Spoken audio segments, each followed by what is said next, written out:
Assalamualaikum warahmatullahi wabarakatuh. Saya Indri Pujiati, calon guru penggerak dari SDN Sangkali, Kecamatan Citerep, Kabupaten Bogor. Di channel YouTube saya kali ini akan membahas tentang tugas modul 2.1 Refleksi Terbimbing 2.1.A6 mengenai menjawab pertanyaan yang ada di refleksi terbimbing. Jangan lupa like, comment, share, dan subscribe channel YouTube saya. Selamat menyaksikan. Pertanyaan dari apa yang sudah Anda pelajari, materi apa yang menurut saya dapat menjadi solusi bagi permasalahan yang terkait dengan pembelajaran di kelas, yaitu materi yang menjadi solusi di kelas adalah pembelajaran berdiferensiasi, di mana pada materi ini fokus dalam melihat kesiapan belajar siswa, pemetaan minat kemampuan siswa, dan profil belajar siswa. Bila siswa siap belajar, maka pembelajaran akan sangat mudah dilaksanakan. Selain itu, pembelajaran memberikan tugas yang fleksibel, mudah diterapkan, memungkinkan siswa untuk berekspresi sesuai dengan keinginan dan bakatnya. Juga membuat siswa lebih senang belajar serta tidak merasa dipaksa untuk melakukan sesuatu yang disuka. Itu hal yang menurut saya sangat baik untuk dilaksanakan. Pertanyaan kedua, apa yang menurut saya sulit untuk diterapkan dan mengapa hal ini sulit?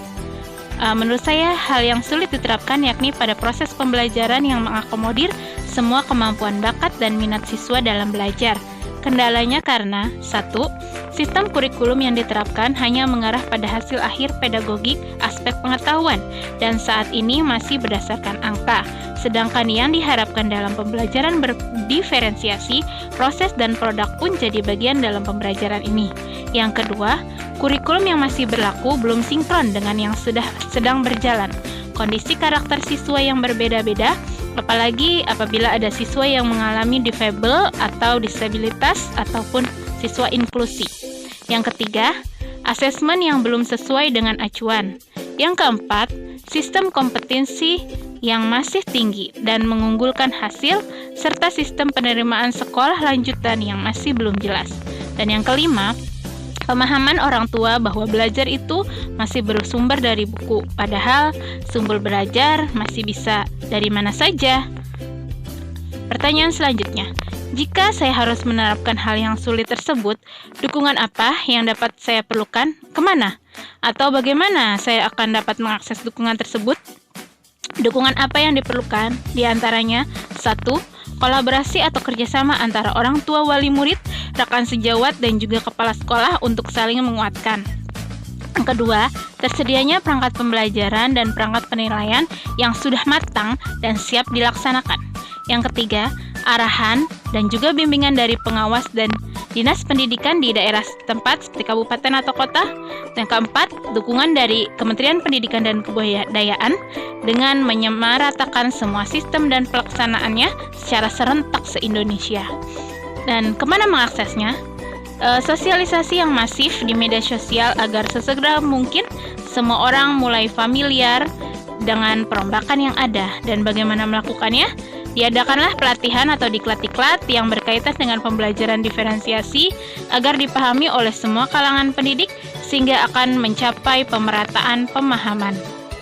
Pertanyaan selanjutnya, jika saya menghadapi sebuah situasi di mana kebutuhan belajar siswa saya tidak dapat diakomodasi oleh pembelajaran berdiferensiasi, beranikah Anda mengambil resiko untuk memodifikasi pembelajaran Anda? Meskipun hal tersebut mungkin tidak umum dan tidak sesuai dengan sistem yang ada. Jelaskan pendapat saya dengan alasan. Saya tentu saja berani. Alasannya karena pembelajaran harus berpihak pada murid, sehingga akan terbentuk profil pelajar Pancasila dan murid memiliki kecakapan hidup abad 21.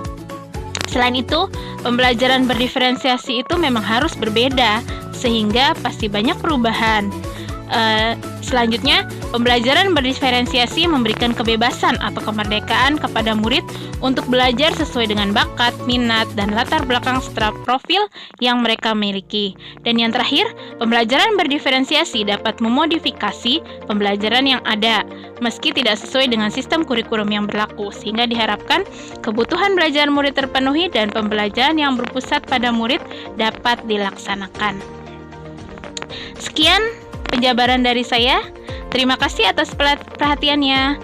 Wassalamualaikum warahmatullahi wabarakatuh. Salam guru penggerak, merdeka, dan bahagia.